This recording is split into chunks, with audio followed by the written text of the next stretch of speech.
All right, welcome to the Lockdown Lowdown. I'm Dev Sahni, and today I am joined by the angriest man in world boxing. Yes, it is the middleweight machine, Liam Williams. Liam, how you doing? Yeah, I'm very good, mate. Very good. A little bit stressed out with being stuck inside and whatever, but keep myself occupied doing the garden and bits and bobs.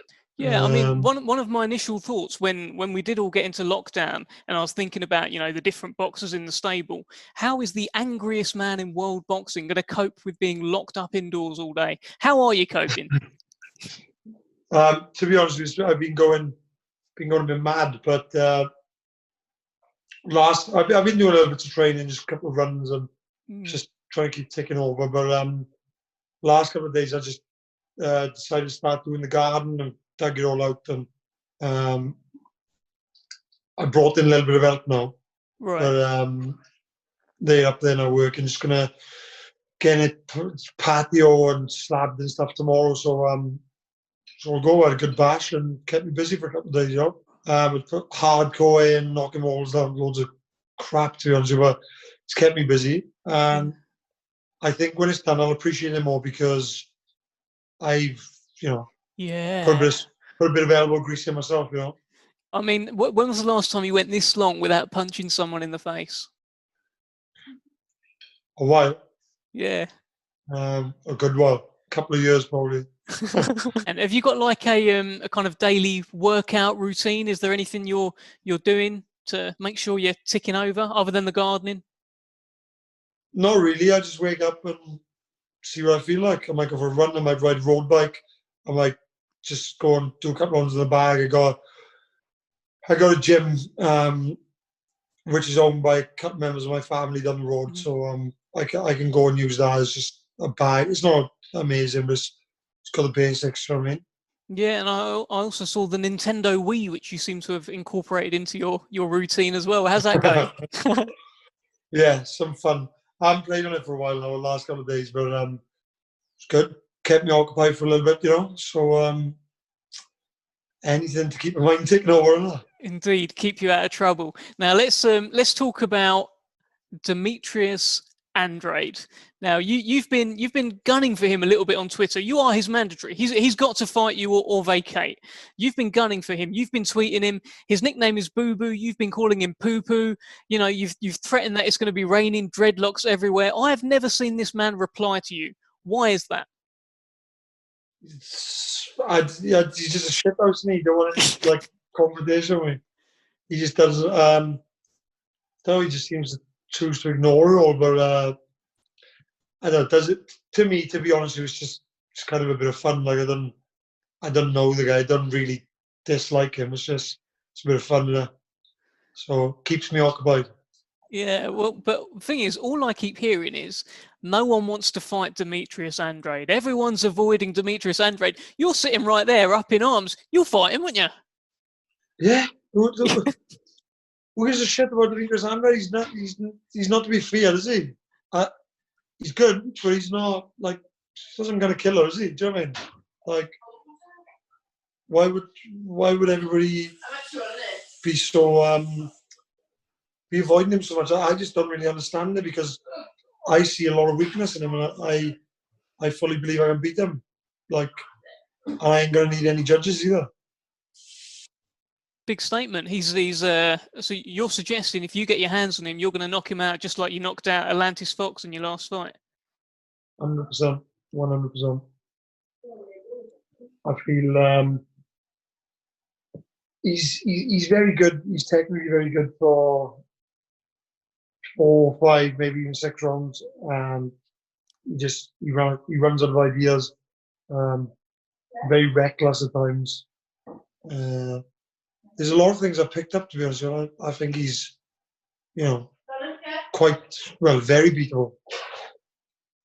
Have you taken extra confidence from that last win over Atlantis Fox because it was a mutual opponent with Andrade? Andrade went the distance with him.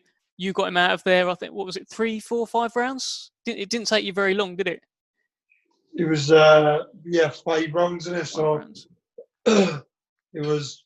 I don't really take too much away from the fact that we both fought him, and I stopped him never. And because styles make fights today. Do you know what I mean? So, and we've got different styles. So, I suppose it's a bit of a gauge, but obviously he's southpaw. He's a tall, rangy boxer. I bring a different style, and so you can't really take too much away from that because it just depends what each opponent brings to the table there. I've seen when he is asked about you, Andrade, it come up on an Instagram live the other day, and he said, "Yeah, but all you guys over there were getting excited about Luke Keeler as well. Now you're getting excited about Liam Williams. Let's see what happens," kind of thing. He seems to be dismissing you within the same kind of frame as a Luke Keeler. What do you say to that? Yeah, good. Keep doing that because he's going to be in for a shock, isn't he? No disrespect to Luke Keeler, but anybody inside boxing who knows a little bit about it, like we in different categories, with respect, like, but it is what it is. If you know boxing, I'm head and shoulders above Luke Keeler. Well, there's whispers as well that perhaps, it looked like Billy Joe Saunders was going to fight Canelo, right? But now we kind of don't know what's going on. You might get a scenario where Billy Joe Saunders doesn't get that fight, and perhaps they look at maybe Andrade moves up to fight Billy Joe Saunders, and they have a fight at super middleweight, which would mean that title, in theory, should become vacant, the middleweight title. The number one above you in the middleweight rankings of the WBO is Munguia. What do you think of him, and would you take that fight? 100%, yeah, it'd be a very good fight. I think it'd be crowd-pleasing fight for sure. He's all action, and he's very aggressive, comes out fast, and he's looking to do damage with every shot. He's one of them kind of fighters, isn't he? So, I definitely think it'd be a very exciting fight.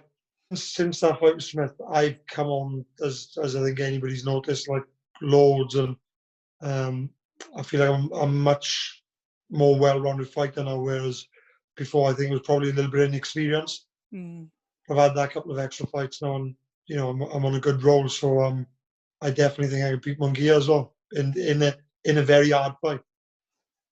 So you're basically just sitting there saying that you're going to smash everyone up. Anyone that gets put in front of you, they'll be dealt with the same way. 100%. Just another body. Just another body. I love it. But look, before all this coronavirus thing started, all this madness started, you went to Vegas, didn't you? We went to LA, Vegas, back to LA for a little bit, and then Dallas. Oh, very nice. Nice trip. And one thing I noticed from your trip, I know you're always really, really good with your fans. Whenever someone asks for a photo, you make sure you do it. And it looked like Mike Tyson actually asked you for a photo out there. Yeah. I met him, and it was awesome because obviously anybody who loves boxing, like Mike Tyson's, like, it's kind of him and Muhammad Ali, and they're like, if you ever see boxers on T-shirts or boxers on anything really, it's usually them two, so like they're the faces of it, and yeah, it was awesome just to have 5 minutes and get a picture with him and whatever. It was really good.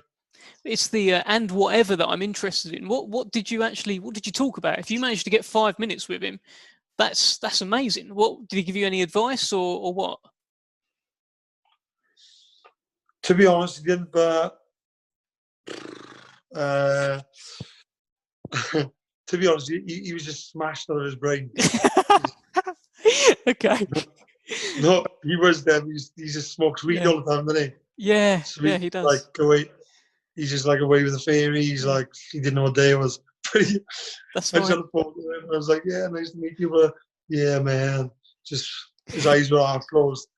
It's legal. It's fine. It's legal over there. They do what they want, mate. He's got like a whole business about it. So he's doing his thing. It's good stuff. Isn't there anything he wants? Mike Tyson does what he wants. Tell me. No, many people are going to step in and stop him as well. So, I certainly wouldn't. I would imagine, even though you are a boxer, you're still a few weight divisions below him. Yeah. I don't want no smoke. No. you're quite relentless on your social media in terms of like engaging and getting into arguments with people. And I noticed one a couple of months ago now. Actually, it was a few months ago with Denzel Bentley.